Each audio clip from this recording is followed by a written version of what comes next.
Hey guys, hope everybody is doing good. I am doing absolutely great myself.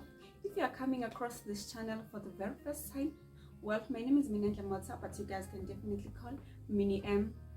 So today, you guys, I am coming back with a story time slash update slash umgo slash the struggles that I've been through. Okay, so before I get into this video, please do hit the notification bell so as to never miss any of my future uploads. Hit the subscribe button as well as so that you can become a part of the Motor Squad. All right, you guys, so it's a year before this year, right? I am unemployed. I'm not doing any internship. I'm not participating in any learnership. Like, I am not studying. I'm not doing anything with my life. It's just a misery. Okay, so I wanted to do something. So I was applying for internship. I was applying for learnership. I was applying for bursaries. I was applying to study. I was applying for any entry-level jobs. You guys, I was just applying for anything and everything that I was coming across. Okay, I was desperate. All right, so I applied for the teacher's assistant jobs. All right, I applied for that, and I also applied to study. I am emphasizing these two because I got actually both of them at the same time. Okay, so in October that year, I got accepted to study for medical laboratory sciences. I got accepted to study that, but I did not have funding. Okay, and then at the same time, I also I was invited to a job interview for a teacher's assistant in December. So I went there, nailed the interview, and got the job. Right. So my plan was this. If I'm gonna start early with the job, because I was not sure when I was gonna begin, so I had told myself that I was gonna work like for about 3 months so that I'll be able to raise registration money for academics and registration for residents. Okay, cool, sharp. That was my plan. Okay, so came January, we were invited to the prospective schools where we were interviewed for the job post. Okay, so we were told that we were gonna begin to work in March, that the previous year. We were told that we were gonna begin to work in March, and the contract was gonna end in September. Okay, where I was accepted to study, I knew that the academics were gonna like start like very late, around like April. So I had told myself that I was gonna work March, April, and May, because tests were gonna, like the physical test, were gonna begin in May. In April, the tests that were written were online, so I was able to work while studying because the tests were online. I would just study at home because they will upload everything like online in the learning site Blackboard, so I'll just access everything there, the learning material, assignments, quizzes, and notes. Okay, sharp, everything is going well. I am working at the same time, so I'm able to buy myself that data so that I'll be able to access the internet anytime I need to, so yeah. We also had like WhatsApp groups for different modules, so it was easy. I was able to manage. Okay, fine. Now came April, so the web bursaries available there. I got an email from the institution that the web bursaries available. Okay, fine, because the schools were closed during that week, so it was easy for me to go there in Gauteng, because I was in KZN, and where I was studying, it was in Gauteng, an institution that is based in Gauteng. So I went to Gauteng with the required documents. So I was going to apply for the bursary, so I had to submit the required documents to the finance department on campus. Fine. I had like my cousin and a few of my homies that were studying in the same institution as well, so it was easy for me to go to the campus because they will accommodate me. Okay, fine. I went to So the institution submitted the bursary forms, everything was fine. Like the way other tests that were written that week, it was a test week, so some were written online and some were written on campus. So the ones that were written on campus, I managed to go write them on campus and nail them. Okay, fine. And then I went back home again, right? And then I worked for the whole month of April. Okay, I worked for the, okay, I did not mention the fact that at March, the salary that I got, I used the 2.2 to register, to pay for registration. Okay, and then went back home, continued to work at this school, and then the second salary I also saved the money to pay for residence registration fee. Okay, this is where everything got messed up, you guys. So my cousin had a friend who was working in the institution, or those who are representative counselor of learners, yeah, student representative counselor, something like that. Okay, I asked him if I would still be able to register for res, because I wouldn't be able to pay for my accommodation on a monthly basis. I did not have that kind of financial support, so like I had to make a plan, which is why I was working and while studying at the same time. Okay, he said yeah, it was gonna be possible for me to register for res. Okay, what I did was I got paid at the end, at month end.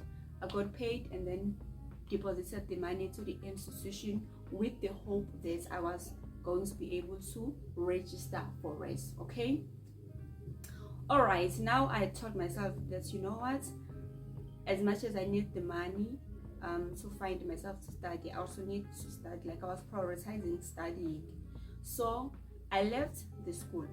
I did not resign because I wasn't too sure if I was gonna be able to register for res, if I was gonna get like accommodation. I did not register. I mean, I did not resign to the school, right? And that weekend that I left my home, it was gonna be a long weekend, so it was gonna buy me time to be able to sort out my things there at the institution where I was studying. Okay, so I packed my bags, like I packed all of my stuff, you guys. Brought my personal computer, like a bedding set that I was gonna need, like literally everything that I was gonna need, you know, at res or wherever I was gonna stay. Okay, cool. I left home and went to this place. Like it's a taxi rank, but it's not like a well-developed taxi rank because it's not in town. You know, they take like longer period of time, the taxi to be full and leave. Okay, I went there and I waited in the taxi for hours. Mind you, I'm in KZN going to Gauteng, which was gonna be like 6 hours straight to get them. So I waited. I literally wanted to go back home, but I was like, you know what, let me just try and wait. Okay, I waited until it was 12, then the taxi got full and it left. So I left midday from KZN to Gauteng. Okay, I did not mention the fact that I was talking to a lot of people, asking them for assistance, like with accommodation, because I was talking with a lot of people, like the student mentor. There is this one girl in particular who was a student mentor at that time that I was talking to. I asked her to assist me, and then she was trying everything that she could to assist me with a accommodation. She referred me to certain people that she knew. The student rep there, yes, she also referred me to those one. Like she was very hands-on, you guys. Like she tried all she could to assist me. But as I was in a taxi on my way to Gauteng, still the issue of accommodation was not yet like resolved. It wasn't resolved as of yet. So as I was going there, I had no accommodation. Okay, keep that in mind. Okay, got into the taxi, but then I arrived at Springs very late. Then I decided, guys, you know what, I was not gonna take a taxi to Vereeniging. I just got into a taxi to Springs, and then I went to the previous place that I had mentioned in my video that I was staying at there in the slums. So I went there, spent a night. So that girl that was assisting me, we were busy communicating via cell phone and stuff. So yeah, so I spent the night there, and then the following morning went to the taxi rank to catch a taxi to Benoni, from Benoni to Jamestown, from Jamestown to Vereeniging. Yes, I had to take as many taxis to get where I was going. Okay, fine, I arrived at them. So when I arrived there, I left my luggages with my homies. As I mentioned that I had my homies who were staying there around campus. They were studying in the same institution. So I left my bags, like my luggages, with them, and then we went to campus to try to register for res. Okay, got to campus. When I got there, I went to the student housing. Told them I went to the student housing with the class rep. She accompanied me there. So when we got there, we told them the story as to the fact that I'm looking for accommodation, I have no funding, I stay verified, you know, like we try to break the story to them. Okay, fine. So they were like, yo, we are sorry, but there's nothing that we can literally do at this time of the year, because the circle for residence accommodation closed a week ago. I was like, what? They're like, yeah, it would have been better if I had funding, because they would have allocated me in the private accommodation, student private accommodation. So like there was literally nothing they can do. Yo guys, I was so confused. I was in so much distress because I did not know what to do.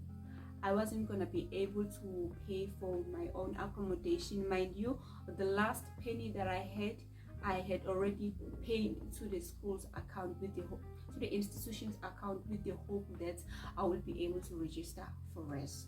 Okay. And once you register for academics and you have no funding, automatically you owe the institution. So me paying that 2.2 with the hope that I was gonna be able to register, it was just gonna reduce my debt. So I wasn't gonna get any refund. You understand? I was not gonna get any refund. So like I was just stuck, you guys. I felt so stuck. I was stranded. I did not know what to do. Like literally, I did not know what to do. Because yes, I did apply for funding, but I did not know how long the bursary was gonna take to respond. I did not know. Like it was my first time applying for the bursary, so I knew nothing about it. So you guys, I did not know what to do, but just to go back and try find an alternative. Mind you, I'm then institution. I did not say anything to the school principal. I did not send a resignation letter because I wanted to sort out my stuff this side first and see if they're gonna be sorted. Okay, the mistake that I made, you guys, is that I told my cousin, I told him that I was gonna work for a few months at the school and then go pursue my studies, right? So when I left home and came to the institution where I was gonna be studying, see what my cousin did. Yes, they did not tell me this. His dad, when they literally went behind my back. They went to the school, they spoke to the principal, told him that I left the school and I wasn't gonna come back. So can they please place him take over my position. The money is they're just gonna continue, everything's gonna continue as normal, as if I'm still working. The money will still go into my account, and then I will be the one paying him. He will continue working on my behalf, right? I did not know this. This is how I found out, you guys. Oh. I did not know this, right? This is how I found out. So as I'm in the institution where I'm studying. So I'm struggling with accommodation. I'm busy trying to tackle the issue, busy struggling, and this girl that is helping me is offering like to help. She even offered me a place to stay at her house, but it was gonna cost me because I would have to spend like 200 rands a day from her house to the institution. So like financially it was not viable because already I was struggling. I couldn't afford to pay for accommodation. So how was I gonna be able to pay for transport like on a daily basis, because that I was admitted to requires me to do practicals 3 if not 4 times a week. So it was just impossible. This was like a solution, but it was impractical in my case. I couldn't like accept it. But then I got so desperate, I wanted to opt for that option, right? So but then again there were technical issues, network problems. We couldn't like connect efficiently as much as we wanted to. So yeah, I couldn't get hold of her. Sometimes I would reach her, signal problems, right? So I was like, you know what? Because I am getting delayed this side and I'm not seeing a way forward here, let me try to buy myself time, text the principal, try to explain the issue, because I wasn't ready to resign as of yet until I know for a fact that I have sorted my issue. So I was like, let me text her because I had her number, text her, tell her about my situation, that I'm stuck this side and I'm gonna need like a few days to sort out my issues. Then I will know if I'm resigning or I'm staying this side. Do you guys know the response? Do you guys know the response that I got from her after writing her that paragraph trying to explain my issue? I greeted her. I wrote her an email, I didn't even send her like a WhatsApp text. I had her numbers, but I did not text her on WhatsApp. I just wrote an email because I wanted it to be formal. I greeted her. She didn't even greet me back. You guys, can you just guess the response? On top of all the stress that I was going through, she was just like, you know what, just send me a resignation letter. I know everything about your schema. You're trying to corrupt me. You and your cousins are trying to corrupt me. What you're trying to do is illegal. And I was so confused, you guys. I did not know what she was talking about. I was like, I am lost. I do not follow. Please elaborate, because I understand ukuthi ukhuluma ngani. Ngicela ukuthi ungichazele ukuthi ukhuluma ngani, because mina ngiqeda ukutshela isitori sami ukuthi ngiyafunda, this that iyona nto nje engibhekene nayo, ngamtshela isitori sami. So leyo okhuluma ngayo ngi-understand. She was like, yeah, you and your cousins, you think I don't know ukuthi mina nenzani, wena nefamily yakho nihlangene nithi anginenzise yonke lento eniyenzayo, nizama ukungicorrupt. Lento eniyenzayo nje ayikho emthethweni. Uma ngabe wena ungasafuni ukusebenza, ngicela ungisendele resignation letter, sizofaka omunye umuntu. Kungaze kushaye i-10, because kwaze kwashaya i-10 izobe sesibonakala kakhulu, because you're gonna get a salary for something, for umsebenzi ongawusebenzilanga. I was like, what? Yo guys, I was shocked. Like, I was shocked, guys, because that's how I found out that they actually went behind my back to ask for my job at my expense without informing me prior to that. So according to her, because we are family and she knows my family, she knows that we are family, she thought this is what was discussed as a family, that we're gonna put in like my cousins in my place, continue working on my behalf while I'm earning. Like, guys, do you even know, like, do you understand how terrible these things sound? Mind you, like, I was doing that job, but at the same time I knew that it's gonna come in handy with the experience. I was like, so what exactly are they gonna write on my CV if this is what has happened? Like, I was so stressed, you guys. I was like, you know what, it's over, ngami. Like, with my career it's over, because each and every time if I apply for other jobs in future and I put them as my reference, this is the story that they are going to spill they are going to spin to my future employers. I was guys, I was so stressed. I did not know what to do. Ngapa, on the other hand, where I'm studying, I'm not like getting accommodation. I felt so stranded. Like with the people that were assisting me, they couldn't like assist me any further, because what they will do is that gent will go to the on-campus race and squat there with his friend, and then he will give me to his room in the private accommodation. So him and his friend had a quarrel, so they were no longer getting along as much. So he needed his own space, and which means I had to move out. Literally, I was stranded in another province, you guys, with the hope you will see I was there to study, but no accommodation. Like in our accommodation, like being alone, you guys, being alone, it was just a stress, stress.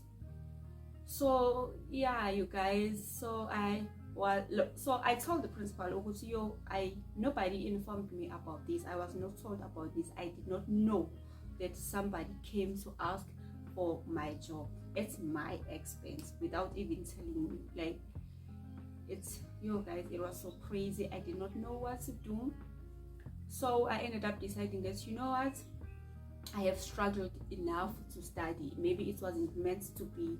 Like, honestly, you guys, that's what I ended up telling myself. Like, I did not have accommodation, I did not have cash for food, for the basic like stuff that I was gonna need. Like, I was like, you know what, me being here is just pointless. It's not working out. I just need to go back home. So we communicated with the principals. She was like, you know what, I'm not forcing you to resign. If you still want your job back, please just get in a taxi as soon as you can and come back to the school. I was like, you know what, I have suffered enough here. It is not working out. I decided to just pack my bags, and I didn't even have enough cash to catch a taxi to go back home. Mind you, I had big luggage. Look, I carried like big suitcase. So in the taxis, they were making me pay twice. They were making me pay for my own seat, and for my luggages. So I was paying like twice in the taxi. So you can imagine the amount of money I had to pay. So it was crazy. My homeboy helped me with the luggages, took me to the taxi, got into the taxi, and went back home. I went back home, you guys, and I arrived there like it's around like 2 p.m. Mind you, I'm going to KZN so I was gonna be in a taxi for 5 hours. So yeah, on my way back home, that girl that was assisting me, she was like, yo, I acted like I had nothing. What I'm doing, it's giving dodgy vibes. You guys, I was so hurt. Imagine being broke, desperate, and then your only sin is for asking help, and then you get labeled as dodgy, as it's giving scammer vibes. Why would I act like I have nothing but I have money to go back home? Because she had sent me 100 friends when I was in Springs to buy food. So now it was like, oh, now I have money to go back home. It just means I have money. I was just fooling them, or basically scamming them. It's giving dodgy vibes. You guys, I was so hurt. On top of that drama that was happening at home with where I was working, now I get to be called a scammer. Guys, before I left Farnegene, there are 2 ranks there. I think the other one, the first one is for local taxis and the other local routes, and the other one is for long distances. I did not know this. Okay, what I had noticed is that when you ask these people for taxis and everything, they charge you, and I knew that I did not have enough money with me to pay for them. So when I got off from the taxi, they were like, where are you going? I'm like, no, I'm fine. Like, no, I'm fine, don't worry. I go to the local taxi rank. When I got there, I asked them the taxis to Germiston. they tell me that it is on the other ranks. They are just adjacent to each other, very close to each other. When I come from that other rank for locals, or those people that had offered to help me, they'd be like, we are Papa, we are Papa. Guys, they literally screamed at me, shouted like, we are Papa, we are Papa. Like, guys, I was this close to crying. Like, I was so stressed as it was. I mean, I was so stressed as it was, and they had to add fuel on top of that. They literally broke me. Like, they literally took my day from bad to worse. I was so broken, I was so stressed, I was so hurt for the fact that now I have to go back home. Like, I literally left home a few days ago with everything of mine that I knew that I was gonna need to study. Now I have to go back. Like, yo guys, so they did that. Like, I was so stressed. And then this other guy, I think it's his hardly like to offer people to help them with their luggages. Yeah, he helped me. I kept him, like, I think 20 rand if I'm not mistaken. Yeah, he helped me with my luggage, got into the taxi and went back home.